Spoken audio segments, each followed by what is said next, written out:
Hey les bambins, j'espère que vous allez bien, en tout cas moi ça va nickel. On se retrouve aujourd'hui pour une nouvelle vidéo sur les barrages retour de la Ligue des Champions les 23 et 24 août. 6 matchs analysés ensemble qui sont les suivants: Trabzonspor contre Copenhague, le Dynamo de Zagreb contre Bodo Glimt, le PSV Eindhoven contre les Glasgow Rangers, le Viktoria Pilsen contre Karabag, le Benfica Lisbonne contre le Dynamo de Kiev et enfin l'Étoile Rouge de Belgrade contre le Maccabi Haïfa. Mais avant de commencer, n'hésitez pas à venir sur mon VIP et également à aller en description. Il y a plusieurs liens, que ce soit sur les réseaux sociaux, Telegram, Instagram et Twitter. Et vous pourrez donc gagner un maillot sur mon jeu concours et également profiter des codes safe et des codes fun tous les jours. Mais n'hésitez pas à vous abonner et à mettre le petit pouce pour m'aider à grimper dans vos cœurs.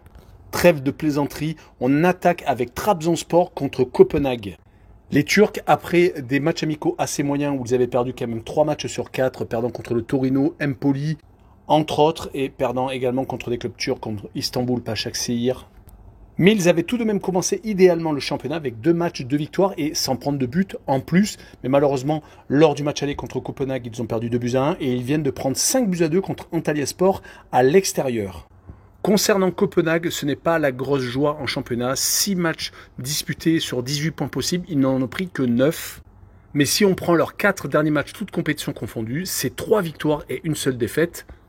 Et ils restent donc sur la victoire contre Trabzonspor et une victoire à l'extérieur à Lyngby. En tout cas, on s'aperçoit que Copenhague marque beaucoup de buts à l'extérieur et je les vois tout de même perdre à Trabzonspor, mais que 2-1. Je vois peut-être une prolongation.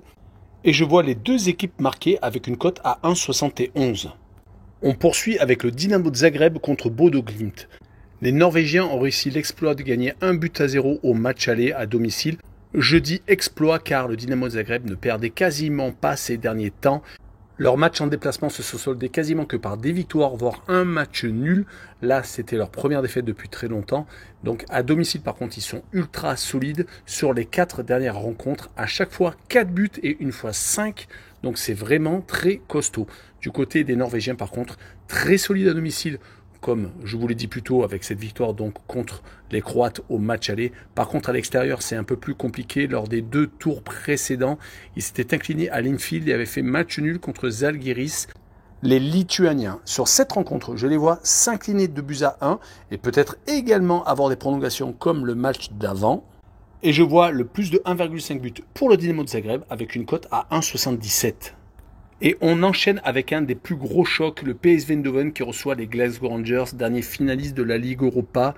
Les Néerlandais avaient fait match nul au match aller, 2 buts partout, comme ils avaient fait d'ailleurs à chaque fois match nul à l'aller et au retour contre Monaco au tour précédent. On se rappelle qu'ils avaient commencé idéalement la saison avec la victoire en Supercoupe des Pays-Bas, 5-3 contre l'Ajax d'Amsterdam, et en championnat, c'est 2 matchs, 2 victoires avec par exemple un 5-2 à Go Ahead Eagles. C'est une équipe qui est vraiment très offensive du côté des Glasgow Rangers. Par contre, ils marquent un peu le pas. Lors du dernier match de championnat, ils ont fait 2 buts partout, prenant un but à la 92e et prenant 2 cartons rouges. Ils restent donc sur 2 matchs nuls, 2 buts partout. Mais je les vois s'incliner 2-1 au PSV Eindhoven. Et je vois la qualif du PSV en cote sécurisée avec une cote à 1,39. La rencontre suivante est le Viktoria Pilsen contre Karabag. Les Tchèques viennent de faire 0-0 lors du match aller. Ils restaient sur 4 victoires consécutives, toutes compétitions confondues, avaient battu le Sheriff Tiraspol, qui était un peu l'équipe sensation de la saison dernière en Ligue des Champions. Ils ont gagné à l'aller et au retour, ce qui avait vraiment marqué le coup. Je les voyais s'imposer à Karabag, mais ça n'a pas été le cas. En championnat, ils sont assez bien partis avec 7 points sur 3 rencontres disputées. Mais l'équipe d'Azerbaïdjan nous surprend encore. Au tour précédent, ils avaient éliminé les Hongrois de Ferencváros en gagnant 3-1 en déplacement après avoir fait match nul au match aller. C'est le même scénario qui se dessine actuellement. En championnat, ils sont pour l'instant sur 2 matchs, 2 victoires. Et sur cette rencontre, je ne vois personne se départager. Je vois le 1 but partout. Et je vois le home no bet avec le match nul remboursé. 6 victoires de Viktoria Pilsen à domicile, une cote à 1,75. Et on passe à l'avant-dernière rencontre, Benfica Lisbonne contre le Dynamo de Kiev. À l'aller, les Portugais ont été maîtres de la rencontre, s'imposant 2-0 à l'odds sur terrain neutre, car le Dynamo de Kiev, bien entendu, a son championnat qui est arrêté avec le conflit russo-ukrainien. Ils sont obligés donc de jouer tous leurs matchs à domicile en terrain neutre et malheureusement donc ne font que des matchs amicaux, à part bien entendu tous les matchs qualificatifs pour cette Ligue des Champions. Mais là, ils sont tombés sur plus fort qu'eux. Les benfiquistes, depuis la reprise de la saison, ne font que gagner. Ils sont même sur 4 victoires consécutives en déplacement. À domicile, c'est 5 victoires consécutives, donc c'est vraiment du solide. Mais vont-ils être inquiétés par le Dynamo de Kiev qui, de son côté, avait réussi l'exploit de se qualifier à chaque fois en déplacement lors des tours précédents, que ce soit Fenerbahçe ou à Sturm Graz, à chaque fois en gagnant 2-1 après prolongation? Moi, je ne le pense pas. Je vois le Benfica s'imposer 2-0. Et je vois les deux équipes ne pas marquer avec une cote à 1,72. Et on finit avec l'Étoile Rouge de Belgrade contre le Maccabi Haïfa. L'Étoile Rouge de Belgrade a perdu 3-2 au match aller. Ils étaient sur une très belle série, gagnant tous ces matchs à domicile sans prendre de but à chaque fois et marquant toujours entre 4 et 6 buts. Si bien qu'ils se retrouvent avec 5 matchs disputés en championnat de Serbie avec déjà 15 points et déjà plus 20 au goal average. Ils ont donc subi un coup d'arrêt en Israël du côté du Maccabi Haïfa depuis que les matchs sont à enjeu.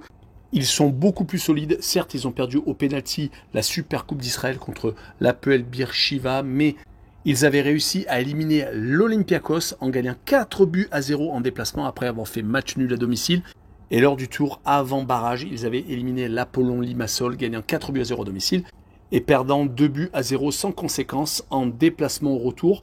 Sur ce match-là, je vois l'Étoile Rouge de Belgrade s'imposer 2-0. Et je vois comme cote sécurisée la qualification de l'Étoile Rouge, justement, avec une cote intéressante à 2,15. Et j'en profite pour confirmer que les buts à l'extérieur ne comptent plus double, donc la défaite en Israël ne leur donne qu'un but de retard. Il faut bien entendu marquer au moins un but pour au moins avoir la prolongation. Voilà, on en a fini avec cette vidéo. N'hésitez pas à venir nous rejoindre et mettez un pouce et abonnez-vous. Et en description, vous avez tous les liens pour mon site VIP, pour Telegram, Instagram et Twitter et les sites de Paris Sportif, BetWinner et Passion Sportive, le site d'actualité sportif. Ciao les bambins!